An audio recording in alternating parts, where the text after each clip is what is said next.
Bom, agora vamos falar sobre a independência das 13 colônias inglesas da América do Norte, atual Estados Unidos. Então vamos falar sobre o processo que levou Estados Unidos a conseguir a sua independência em relação à Inglaterra em 4 de julho de 1776. Bem, antes de falarmos diretamente desse processo de independência, vamos analisar como era a estrutura dessas colônias inglesas da América do Norte.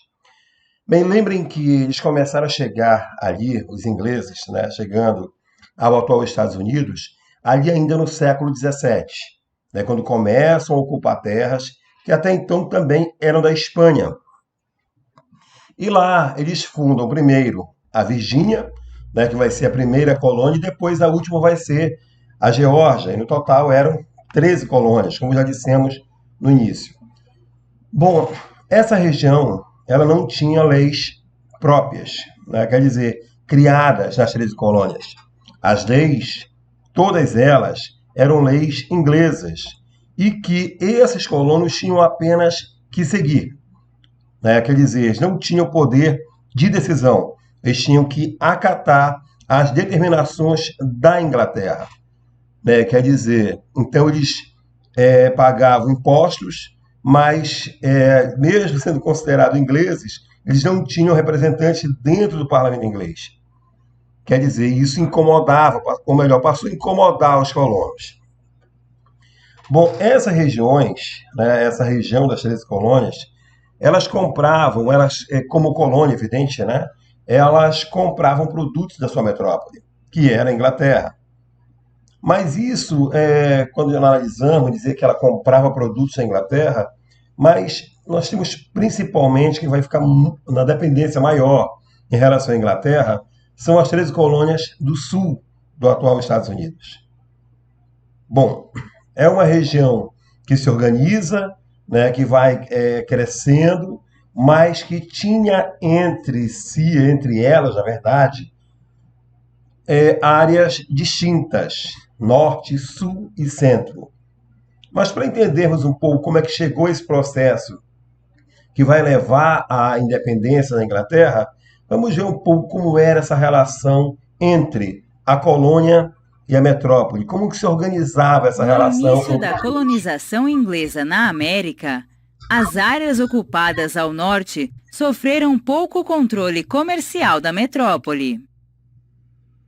Graças a essa situação e às condições específicas do desenvolvimento das colônias, os pequenos proprietários rurais, comerciantes urbanos, artesãos e trabalhadores braçais do norte da Nova Inglaterra desenvolveram um mercado interno dinâmico e uma agricultura de subsistência. Com base no crescimento econômico dessa região, surgiu o comércio triangular, fundamental para a prosperidade da América Inglesa. Esse sistema de comércio integrava as colônias inglesas, sobretudo as cidades portuárias de Filadélfia e Nova York, a África e as ilhas do Caribe. Dos portos norte-americanos saíam carregamentos de gêneros agrícolas, manufaturas, gado e outros produtos para as Antilhas, onde eram comercializados. Nessa região, os comerciantes adquiriam açúcar e melaço. Este último era transformado em rum e enviado para a costa africana, onde era trocado por escravos. Esse intercâmbio comercial contribuía para a manutenção de um vasto sistema de tráfico negreiro, que abastecia o mercado escravista de regiões espalhadas por todo o globo. Os escravos adquiridos no litoral africano eram vendidos sobretudo nas Antilhas e nas colônias do sul norte-americano, para serem utilizados como mão de obra nas grandes propriedades monocultoras. De volta às Antilhas, os comerciantes compravam mais açúcar e melaço que, novamente, eram destinados às colônias norte-americanas, dando continuidade ao ciclo mercantil. Inicialmente, A Inglaterra não interferiu nesse comércio marítimo, o que possibilitou o fortalecimento da autonomia e do poder econômico dos mercadores da colônia. O acúmulo de capital na América levou a coroa inglesa a renovar seu interesse na exploração das colônias. Os atritos decorrentes da pressão da metrópole sobre os colonos, visando ao controle político e econômico da Nova Inglaterra, culminariam posteriormente no processo de independência das 13 colônias. Bom, gente, percebam, né, o que comentamos agora, a diferença entre regiões, né, o norte e o sul. E aqui no nosso mapa nós percebemos isso, ó, as colônias do norte, as centrais e as colônias do sul, né, aqui no nosso mapa. E como foi dito agora no nosso vídeo também, as colônias do norte, elas tinham mais autonomia em relação à metrópole. Quer dizer, a metrópole era dona das colônias, no caso, as colônias, as 13 colônias. E o sul não, esse sul era muito mais integrado à Inglaterra do que o norte. E perceberam que no primeiro momento, essas colônias elas tinham uma certa autonomia em relação à Inglaterra. Só que com o passar do tempo, claro, e por necessidade, vamos ver isso daqui a pouquinho, a Inglaterra ela vai acabar com essa autonomia, vai tentar acabar com a autonomia, melhor dizendo. E isso vai levar ao processo de independência das 13 colônias. E aqui vamos mostrar um pouco, né, sobre essas colônias, mostrando que elas não tinham uma unificação política.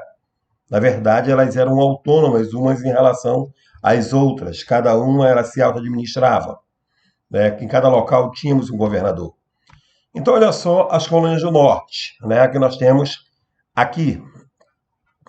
O clima delas, gente, não colaborava para que essas colônias elas produzissem na agricultura, né, para exportar para a Europa. Ou seja, quando falamos de zonas climáticas, essa região ali do norte dos Estados Unidos é muito semelhante ao clima da Europa, da Inglaterra nesse caso, né? E os produtos que de repente se quisessem cultivar aí nas colônias do norte, nessa região, daria para produzir na Inglaterra. Então, por que produzir aqui se poderia produzir lá? Então, só era interessante para a metrópole quando eram produtos exóticos. Produtos que, de repente, não poderiam ser cultivados lá na Inglaterra. Ou, de repente, no restante da Europa. Por questão climática ou coisa parecida. Então, o clima influenciou bastante. Por estar numa mesma zona climática, um clima semelhante, não era interessante produzir aqui. Ou melhor, lá nos Estados Unidos. É melhor produzir na Europa. Né? Então, lá nas colônias do norte, fundou-se colônias de povoamento. As colônias de povoamento elas tinham por características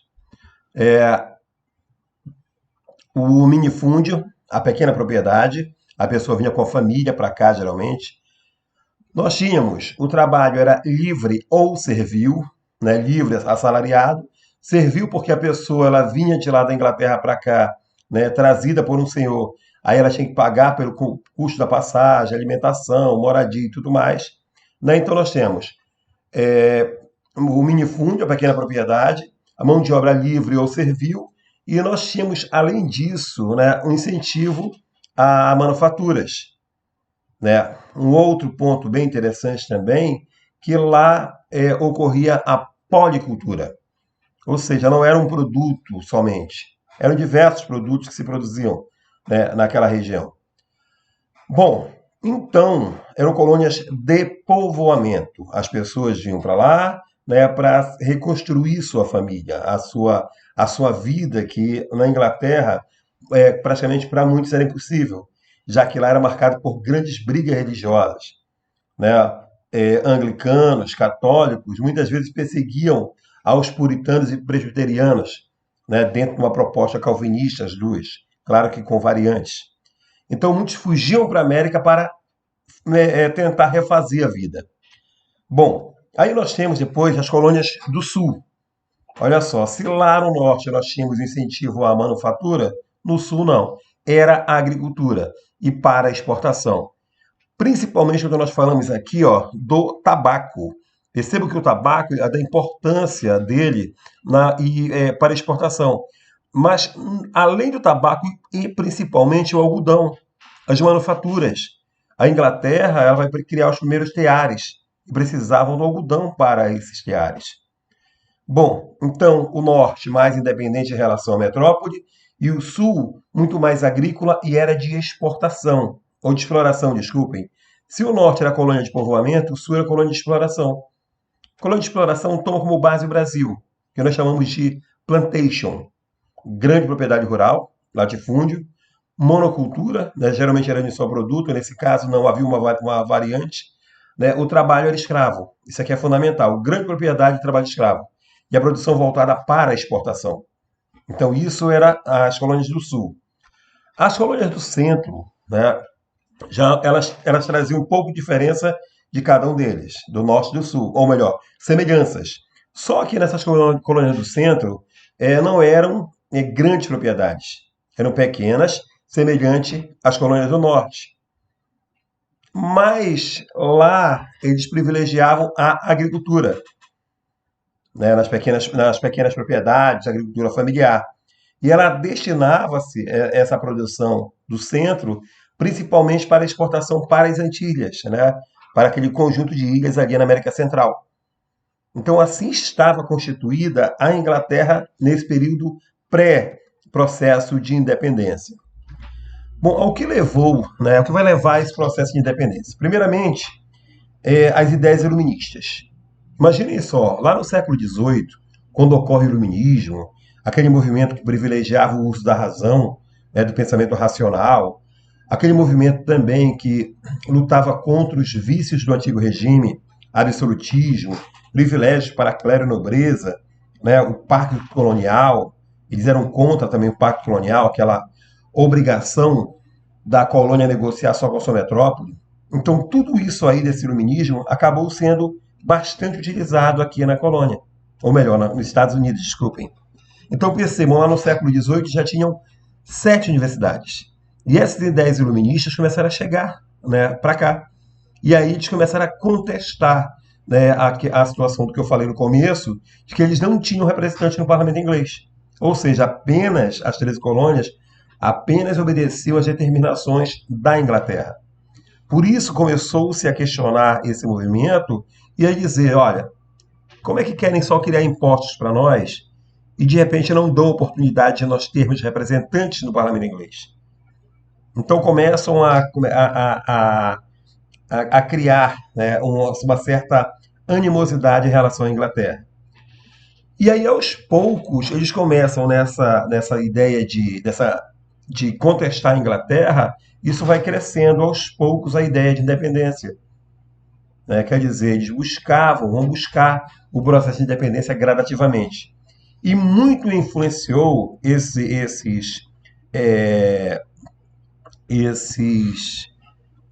norte-americanos, né, das 13 colônias, muito influenciou principalmente as ideias de John Locke. Olha o que dizia ele. A organização das leis do Estado deve ser feita com o objetivo de garantir o respeito aos direitos naturais, a liberdade, a propriedade, assim por diante. Se o governante não respeita esses direitos, os governados podem derrubá-lo e substituí-lo por outro mais competente. É o que chama-se de direito de rebelião. Quem cria o Estado, quem cria as leis, né, são representantes do povo, que instituiu esse poder. E esse poder ele deve atender os interesses do povo. Senão, é digno do povo tirá-lo do poder. E, quer dizer, essas ideias acabaram influenciando muito essa proposta de independência. E aqui nós temos, vamos dizer assim, as causas, o que vai levar a esse processo de independência. Primeiramente, a Guerra dos 7 Anos. Gastos com guerras, a Inglaterra e a França brigando por territórios, brigando por colônias. Claro que não só, né, as duas nações, mas a Prússia, né, também a Áustria, né, brigando nesse processo, mas a briga era muito grande entre Inglaterra e França, quer dizer, inimigos históricos. Lembrem lá da Guerra dos 100 anos. E aí, né, o que aconteceu? Muitos gastos, né, para bancar essas guerras. Então, quer dizer, a França ela vai se envolver em guerras dentro da região do Canadá, né, com a Inglaterra, disputando áreas coloniais. Isso tudo demanda gastos. Esses gastos eles requerem uma maior arrecadação. Consequentemente, eles precisavam tirar de algum local. E a colônia vai ser uma alternativa. Impostos.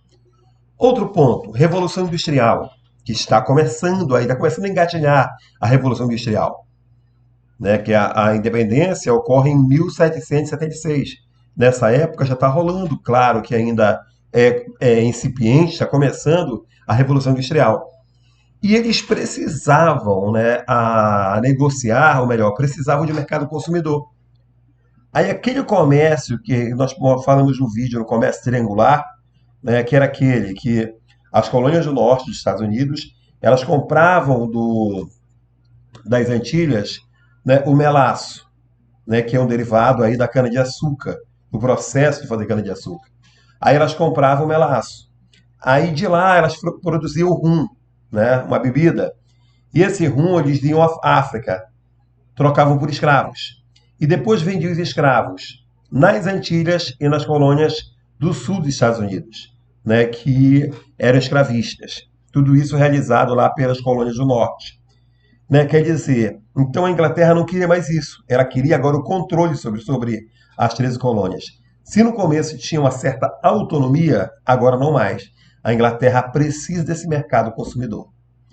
Bom, e aí começam as chamadas restrições fiscais. A Inglaterra ela começa a impor uma série de leis, né, que visavam uma maior arrecadação e controlar um pouco mais essa colônia. As colônias, no caso. E aí começa aqui, ó, com a lei do açúcar.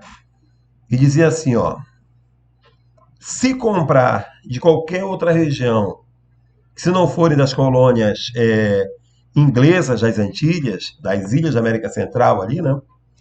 Se for comprar de outro local, se não for das nossas colônias, das ilhas, então vai ser taxado o açúcar. Quer comprar de outro local, que não seja de nossos fornecedores, pode comprar, mas paga um alto imposto. Ou seja, a Inglaterra estava obrigando as 13 colônias a comprar dela. Quer dizer que ela tinha ilhas da América Central, olha aqui, Bahamas, Barbados, as Guianas Britânicas, Honduras, né? Todas essas áreas pertenciam à Inglaterra. E aqui produzia-se cana-de-açúcar. E aí a ideia era essa para a Inglaterra, forçar os colonos a comprarem açúcar das suas possessões nas Antilhas, né, nas suas colônias das Antilhas.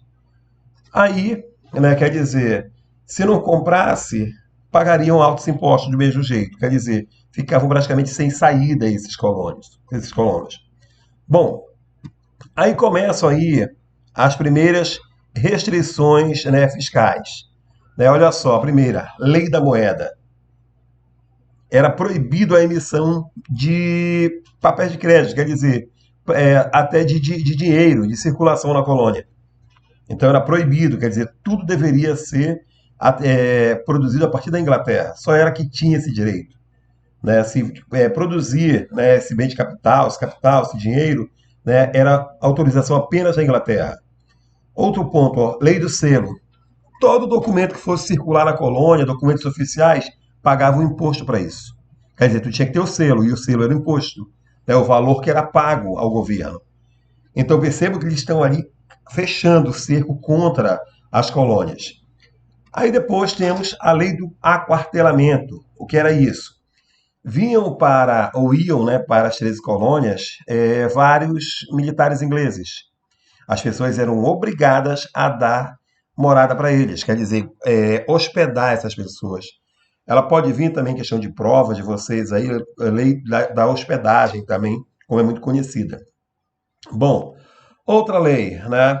A Townshend, o que ela dizia? Né? Ela ia aumentar os impostos sobre vidros, corantes, chá e os outros produtos.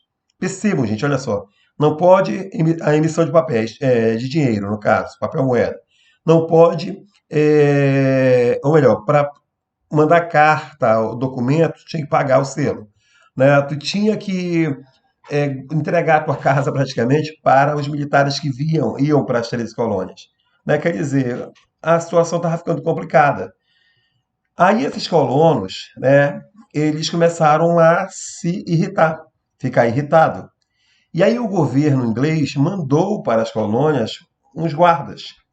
E lá as pessoas até de repente embriagadas e tudo mais, numa animosidade absurda até, eles começaram a provocar os guardas ingleses, colonos. E aí um deles lá até chegou a agredir, né? Avançou sobre um desses militares, que acabaram atirando sobre as pessoas.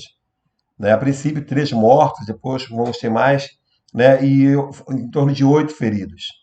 Né? Nós vamos ter um total de aproximadamente de 5 pessoas mortas. Quer dizer, isso aí já causou ainda mais descontentamento da população das 13 colônias contra a Inglaterra. Aí depois, não bastasse isso, foi imposta a chamada Lei do Chá. Né? O que era isso? A Inglaterra, ela tinha uma companhia de comércio. Essa companhia de comércio, ela monopolizava, ou melhor, ela tinha o direito exclusivo, tá? Que é o monopolizar, sobre o comércio de chá. Então, os colonos deveriam comprar o chá, né? Ou, de repente, vender apenas para a Companhia das Índias Orientais. Então, eles tinham que comprar da Companhia das Índias o chá. Né? Quer dizer, aí, claro que ela colocava um preço maior, porque ela pagava altos impostos na Inglaterra. Né? Sendo uma companhia inglesa, pagava-se imposto. E aí, quer dizer, isso incomodou mais os colonos ainda, ter que comprar o chá, né, da Companhia das Índias. E tinha outros locais bem mais baratos, bem mais em conta, vamos dizer assim. Bom, aí vem as chamadas leis intoleráveis. Por quê? Porque depois que lançaram a lei do chá, ocorreu, né, um evento lá dentro do Porto de Boston. Lá no porto tinham navios atracados com carga do chá. Aí colonos entraram disfarçados, como se fossem indígenas. E aí pegaram o carregamento de chá da Companhia das Índias que estava no porto, em embarcações, e jogaram no mar. Ou seja, um prejuízo grande para a Companhia das Índias. E essas leis intoleráveis foi exatamente isso, fechar os portos, dizendo que os colonos deveriam pagar, né, pelo carregamento. Quer dizer, o descontentamento, gente, foi praticamente geral. E aí, esse foi o grande caminho para o processo de independência. Foi quando, nas 13 colônias, eles se reuniram no chamado Primeiro Congresso da Filadélfia. E esse congresso, né, ele vai lançar o que seria a Declaração dos Direitos dos Colonos, fazendo ali, né, algumas reivindicações, né, contra, né, o governo inglês, né, o pedido ao governo inglês, né, que queria o fim das tarifas, né, mercantilistas, né, desse monte de imposto aí que nós falamos agora, e queriam também o fim do veto do rei às leis criadas nas 13 colônias. Só que assim, gente, não era uno, não eram todos que aceitavam isso. Né? Havia, por exemplo, grupos que defendiam uma certa até autonomia dos colonos. Né? Agora havia, de repente, outros aí, né, os legalistas, que queriam que se seguisse as leis. Então, enquanto uns defendiam, de repente, um processo de independência, lutando pela independência das 13 colônias, outros, né, defendiam a legalidade das leis, que elas deveriam ser cumpridas e que não se fizesse aí uma grande revolta contra a Inglaterra. Só que é o seguinte, gente, a Inglaterra não aceitou as imposições dos colonos. E aí começa a Guerra de Independência. Quer dizer, agora, né, nós vamos ter uma briga, né, entre a Inglaterra e a sua colônia. E assim, em 1776, depois do primeiro Congresso da Filadélfia, vamos ter o segundo Congresso. No primeiro fizeram reivindicações. A Inglaterra não aceitou. Aí no segundo, os Estados Unidos se declara independente. Né? Eles vão redigir a chamada Declaração de Independência, que foi aí pelo Thomas Jefferson, né? Que vai redigir essa declaração. E ela tinha grande influência do John Locke, como eu falei há pouco. Né? Então, nós vamos ter, de um lado, a França, Holanda, Espanha e as 13 colônias. Eu vou dizer, mas por quê? Gente, inimigos históricos. Né? A França, ela vem com guerra da Inglaterra desde a guerra dos 100 anos. A Holanda, ela brigou pelo domínio do comércio com a Inglaterra depois dos atos de navegação de 1651, né, quando ocorreu a guerra anglo-holandesa, né, na disputa pelos mares, pelo comércio mundial. A Holanda era uma grande potência. A Espanha era dona do que é os Estados Unidos hoje, antes também. Quer dizer, os descontentamentos eram grandes, daí o apoio aos colonos. E a Inglaterra, ela ficou isolada. Tanto que as 13 colônias e mais os seus aliados ganharam, isso em 1781, e em 1783 a Inglaterra assinou, né, reconheceu a independência das 13 colônias, né, assim que ocorreu o processo. Bom, a partir daí, gente, o primeiro presidente das 13 colônias, né, foi o George Washington. E a partir dali nós vamos ter um processo, né, cada vez mais de organização desse Estado. Uma declaração, ela vai ser criada. Mas lembremos nós que, apesar de terem se tornado independentes, eles não eram unos. Né? Porque se você tinha, de repente, ali o norte, né, querendo, né, que se chamavam patriotas, querendo, de repente, a independência, né, o sul não tinha esse interesse todo na independência. Né? Quer dizer, não tinham tanto interesse assim na independência, que pretendiam ficar ligados à Inglaterra. Daí porque muitos do Sul defendiam essa legalidade, né? Que é o grupo dos legalistas. Bom, e a primeira Constituição dos Estados Unidos? Olha só, é uma república federativa, como o Brasil é também. Né? Nós temos os estados com uma autonomia para criar leis locais. Há uma federação, né? Quer dizer, então tu tem uma Constituição maior, mas tu tem as constituições estaduais, como no Brasil, para atender às especificidades locais, né? O que é específico de cada local. Agora, proposta aí, percebam só, dos iluministas, a divisão de poderes, lá do Barão de Montesquieu, né? O Montesquieu, como queiram, né? Onde nós tínhamos lá a proposta do legislativo, executivo e o judiciário. Né? Aí, olha só, direito à liberdade, igualdade jurídica, propriedade e prosperidade. Quer dizer, isso aí é grande influência dos iluministas. Né? Só que, percebam, não era para todos esse processo de independência, porque o voto era baseado na renda, na riqueza, o voto era censitário. Outro ponto interessante, índios, negros e mulheres não foram incluídos nessa primeira Constituição. Ou seja, esse direito à cidadania deles, né, ele foi negado. Bom, gente, qual a importância desse processo de independência?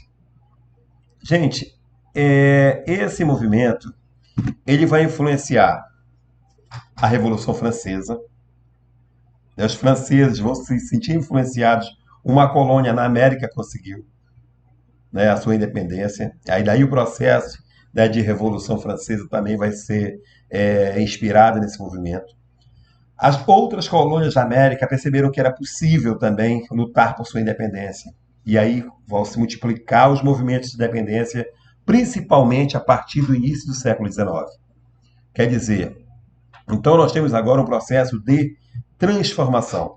Mas lembrando que os Estados Unidos não era uno. As diferenças entre o Norte e o Sul continuavam grandes e rivalidades também. Então, o que faltava para os Estados Unidos? Só tinha ocupado a costa oeste, a costa atlântica. Precisava chegar a oeste. E aí começa um processo de incorporação daquelas terras. Né? Só que tinha um problema. Nessa ideia do governo de ocupar as áreas, ele atraiu muitos imigrantes. E chegavam, ganhavam a cidadania norte-americana. Só que é o seguinte, como eles vão ocupar terras, alguém perde. E vão ser os indígenas, principalmente, que vão perder, né, as suas terras. E Por que ocupar essas terras? O que vai levar a esse processo? Eles precisavam também de terras férteis, né, para o plantio, né, precisavam ali também, já que a população estava crescendo, era preciso aumentar a quantidade de produtos, né, para não ter que importar esses produtos. Daí o porquê, o incentivo a essa prática de processo de expansão para o oeste. Quer dizer, um processo que vai tirar a vida de muitos. Tanto que os indígenas eram vistos como inimigos da nação. Agora, algo impulsionou a eles, que era o chamado Destino Manifesto. Acompanhe aí, por favor. Vamos lá. Agora. No decorrer do século XIX, os Estados Unidos expandiram suas fronteiras para o oeste, ocupando terras mexicanas, indígenas e conquistadas por países europeus. Mais uma vez, a ideologia do colonizador reaparecia para justificar a conquista. Cabia aos americanos do leste, cumprindo uma missão divina, levar ao oeste selvagem o progresso, a palavra de Deus e a civilização. A ideologia do Destino Manifesto pode ser percebida nesta gravura. Nela, uma clássica mulher branca flutua ao centro da composição, delimitando o contraste entre a área de luz, o leste, e a área de sombras, o oeste. A alegoria feminina, levando para o oeste o fio do telégrafo, um livro e uma estrela brilhante, representam o progresso americano. A casa, as embarcações vistas ao longe, as ferrovias, o telégrafo e as diligências simbolizam o avanço levado pelos colonizadores. Indígenas, ursos e búfalos, os antigos habitantes do oeste, são empurrados para fora do campo visual. A escuridão os acompanha. O ritmo e o movimento das formas conduzem nosso olhar ao oeste selvagem, que vai sendo, aos poucos, iluminado pela expansão do progresso. Bom, então esse aí, gente, mais algo, né, que nós podemos comentar como sendo típico, né, dos processos de domínio, né, na época. Lembra que estamos falando aí de século XIX, e nesse século XIX, o que nós temos aí que está acontecendo no mundo? A ideia de civilização, ela está crescendo. Então, quem era que morava no meio urbano era mais avançado, mais evoluído que morava no meio rural. Né? Quer dizer, era uma forma também de dizer, olha, nós somos civilizados, vocês não são. E nós precisamos levar a civilização a esses povos. Como se tu fosse socorrer, mas na verdade tu vai matar muitos em nome da tua vontade, do teu desejo de adquirir mais riquezas. E aí, como é que vai ocorrer esse processo de incorporação do Oeste? Porque não era dos Estados Unidos. Grande parte das terras, gente, o México perdeu muitas terras para os Estados Unidos. Então, quer dizer, Estados Unidos vai ganhar, olha só, ele vai comprar terras, né? Estados Unidos, ele vai anexar outras áreas, vai negociar, né, com países, mas a grande parte eram terra de índios, que eles foram tomando, né? E além da terra do México, principalmente a região do Texas, né, praticamente todo ele aí era mexicano, que foi tomado pelos Estados Unidos. Bom, aqui ó, mostra para nós como foi isso, olha só. A região do Oregon, quer dizer, foi cedido pela Inglaterra, né? A Inglaterra cedeu aos Estados Unidos, olha só. Várias áreas, como o Texas, que eu falei a vocês, que eram mexicanos, grande parte deles. Né? Quer dizer, eles foram incorporando várias áreas, né, que não pertenciam, né, mas passaram a ser, né, das 13 colônias. Bom, agora é o seguinte, olha só. O que vai ocorrer nessa marcha para o oeste, a partir da ideia e do Destino Manifesto? Primeiro que vai crescer muito a população norte-americana.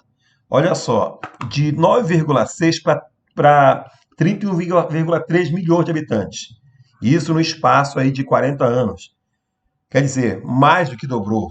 Né? Nós temos aí 3 vezes mais a população do que era, 3 vezes e um pouquinho. Né? Quer dizer, então nós temos aí, né, um processo de explosão demográfica para os Estados Unidos. mas as terras eram muitas, né? Agora, o que vai crescer, ajudar muito os Estados Unidos é que ele vai desenvolver sua economia, né? Por quê? Porque nesse processo aí de, de independência, né, o norte, principalmente, ele vai crescer muito, né? Ele vai expandir muito até mesmo o processo de industrialização. Contudo, né, o que nós vamos ter na região é o seguinte: Estados Unidos ainda usava mão de obra escrava, né? E agora, né, se o norte, para o norte não era interessante, o norte ele precisava de mercado consumidor também. Então o norte ele começou a pregar principalmente ali o fim, né, da, da escravidão. Para ele não era interessante essa escravidão. Né? Para o norte não era interessante. Então, por isso que começa a ocorrer uma grande briga entre o norte e o sul do atual Estados Unidos. O sul querendo a escravidão e o norte querendo acabar com essa escravidão. Bom, a partir daí o que nós temos? Né? A população indígena, como nós dissemos, ela foi massacrada. Né? Eles não entendiam esse processo de exploração, né? De acúmulo de riquezas, contestavam nessas pessoas que chegavam à terra dos índios. Converse com os pais de vocês para ver os filmes, né, como diziam na época, faroeste norte-americano, né, que mostravam o quê? A família do papai, mamãe e os filhinhos, dóceis, né, amigos, pessoas boas. E mostravam nesses filmes o indígena como aquela pessoa má que atacava a família boazinha. Era exatamente para despertar nas pessoas um ódio à população de indígenas, né, que perderam suas terras para o processo de crescimento. Né? Quer dizer, agora, como eu falei a vocês, né, as diferenças elas continuam. Há um crescimento, sim, mas a briga maior entre o norte e o sul dos Estados Unidos era quanto à questão escravista, principalmente. Olha só o que vai ocorrer agora, a chamada Guerra de Secessão, de 1861 a 1865. Olha o que nós temos aqui. O norte, ele privilegiava a industrialização e queria o fim do trabalho escravo. Já o sul dependia da mão de obra escrava. Por quê? Os escravos produziam o algodão e o tabaco. E o algodão tinha larga utilização nas nascentes indústrias. Né? O tabaco, evidentemente, também. Então, enquanto o norte defendia o fim da escravidão, aí está a principal briga entre eles, né, na Guerra de Secessão, o sul não queria esse fim da escravidão. Bom, olha só, o norte, como eles eram produtores, né, eles já tinham algumas indústrias, eles precisavam de mercado consumidor, eles produziam para o mercado interno. Então, eles defendiam o protecionismo econômico. O que é isso? Se alguém quiser importar produtos, comprar de fora para os Estados Unidos, que compre, mas tem que pagar altos impostos. É para não concorrer com produtos do norte. Já o sul não, queria que um comércio mais, vamos dizer assim, que o governo não apertasse tanto, não cobrasse tão altos impostos, porque isso facilitaria a importação de produtos, porque eles achavam que compravam muito alto, com preço muito elevado do norte. O norte geralmente abastecia o sul com produtos manufaturados. Então, o norte queria o protecionismo, altos impostos quando importados, e o sul queria diminuir esses impostos o máximo possível, porque assim eles poderiam importar produtos que concorreria com o norte. Bom, aí outra coisa é o seguinte, já percebam as contradições. O norte queria o seguinte, olha só, as terras não ocupadas, né, que chamavam de terras devolutas, sem dono ainda, a gente pode oferecer às pessoas a um baixo custo, a um baixo preço, para incentivar a ocupação, principalmente para o oeste. Só que se trouxessem mais pessoas para o campo, doando terras, vendendo a baixo preço, essas pessoas poderiam vir a produzir também na agricultura. Iria concorrer com o Sul. Aí o Sul não queria, o Sul já queria que cobrassem, né, um alto preço nessas terras, para não trazer para os Estados Unidos concorrentes. Então temos dois pontos importantes aí. A questão da escravidão, que o Norte queria, o Sul não queria. Outro protecionismo, são 3 pontos fundamentais, né? O norte queria continuar explorando o sul com altos preços dos produtos e o sul queria importar que sairia mais barato. Outro ponto era contra as terras, né? Que o sul não queria que liberasse as terras para que não tivesse concorrentes na agricultura. Bom, a partir disso, o que nós temos? Quando Lincoln foi eleito presidente em 1860, ele era abertamente abolicionista.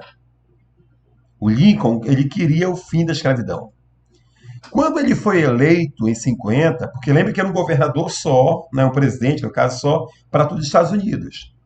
Só que tinha um problema, né? Quando o Lincoln foi eleito, ele sendo republicano, e que propunha o fim da escravidão, né, e era a ideia dele, a princípio, o norte percebeu, disse, mano, agora não vai mais dar certo.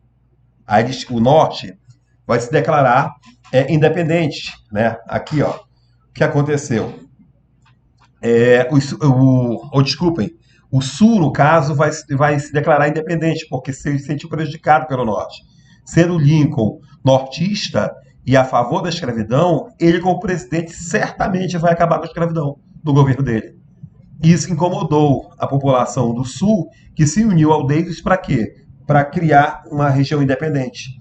Então, eles se declaram independentes da União. Então, norte, União, e sul, os chamados confederados. Tá? Então, nós temos agora uma guerra da União, norte, contra os confederados do sul. Eles se unem e fundam como se fosse um outro estado, um outro país. E aí começa a guerra. O sul, com Davis querendo a independência, e o norte querendo incorporar o sul. Como resultado disso tudo, gente, a guerra ela foi até um pouco desigual, porque o norte tinha estradas de ferro para locomover as pessoas, né? O norte também ele tinha mais um aparato maior, né? Quer dizer, o sul ele acabou perdendo, né? A guerra. E aqui nós percebemos, olha só, o que nós tínhamos dos estados do norte lutando, que era a União, contra os confederados do sul, né? E aqui nós temos alguns estados que eram escravistas, né, que permaneceram, que se uniram ao norte. E o Lincoln, até, vamos dizer assim, com uma jogada, ele acabou abolindo a escravidão durante a guerra, ainda durante a guerra. Né? Percebam lá que essa guerra que vai durar em 65, né, o Lincoln aboliu a escravidão. Isso em 62 ainda. Aí olha só, quando ele abolia a escravidão, aí, gente, foram muitos escravos do sul fugiram para o norte. Abandonaram o exército do sul e fugiram para o norte. A guerra praticamente já estava ganha, né? E foi assim que ocorreu. O norte ganha a guerra. Só que as diferenças entre eles ainda vão permanecer. E o Lincoln, né, pelas atitudes dele, acabou sendo assassinado, gente. Imaginem. Foi assassinado, né, por um sulista bem radical, né, que não concordava ali com a libertação dos escravos, né, que ocorreu em 63, né, que eu falei agora 62, não 63, né, que ocorreu em 63. Então, quer dizer, o sul perde e vai ser incorporado ao norte. Como eu disse, entretanto, as diferenças permanecem, elas não acabaram, né? Tanto que no sul ele continuou ainda com um movimento contra a população negra, né? Quer dizer, de perseguição aos negros. A União, que era os Estados do Norte, quando conseguiu incorporar o Sul, pretendia a unificação. Ocorreu a unificação política, mas as diferenças culturais entre Norte e Sul permaneceram. Né? Tanto que ocorreu um movimento aí, né, como a Ku Klux Klan, né, que acabou perseguindo negros, que não concordava com o fim da escravidão. Né? E até hoje nós temos movimentos assim ainda. Né? Mesmo que na década de 1960 tenham ocorrido aí alguns eventos que diminuiu a perseguição aos negros nos Estados Unidos, mas ainda é muito presente nos estados do Sul. Certo, gente? Bom, que tenho para nós mais um videozinho aqui para a gente só consolidar o nosso conteúdo, tá certo? Então vamos lá. O fim da Guerra da Secessão nos Estados Unidos completou 150 anos neste domingo. O conflito entre o Norte e o Sul, conhecido como Guerra Civil Americana, foi um dos mais sangrentos da humanidade. E a guerra, sempre presente nos filmes de Hollywood, foi definidora para a história do país, como conta a nossa correspondente Leandra Felipe. Várias obras do cinema retratam a Guerra da Secessão nos Estados Unidos, um dos eventos mais importantes da história norte-americana. O épico E o Vento Levou mostra como era o Sul escravagista, agrícola e baseado na grande propriedade de terra. O pano de fundo do romance é o conflito entre os sulistas separatistas e o Norte, mais rico, mais populoso e industrializado, que queria abolir a escravidão no país. Em 2012, foi a vez do longa-metragem Lincoln, sobre a luta do presidente Abraham Lincoln para aprovar a emenda à Constituição que garantiu a abolição da escravatura no país durante a guerra. A Guerra Civil começou em 12 de abril de 1861, quando tropas confederadas atacaram o Forte de Sumter, na Carolina do Norte. Ao todo, eram 14 estados confederados que lutavam para se separar da União, liderada por Lincoln.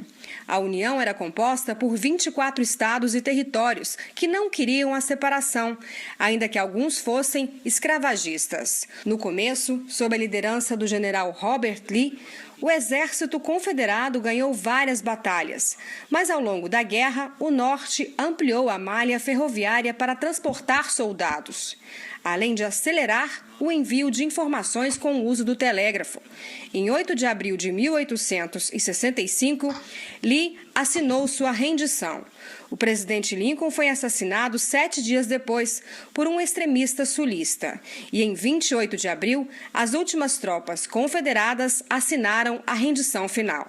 Nós visitamos o Museu da Guerra Civil em Atlanta, na Geórgia. O ciclorama tem documentos, utensílios e fotos como estas dos ex-escravos que fugiram do Sul para lutar contra a escravidão. A peça central do museu é esta locomotiva, usada no filme A Grande Locomotiva Chase.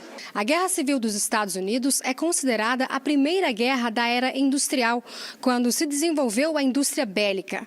Os 4 anos de combate entre o Sul e o Norte deixaram mais de 600 mil mortes, quase 2% da população do país na época. E as consequências da guerra, o historiador que trabalha no museu diz que houve um período de fome, escassez de alimentos e epidemias no Sul.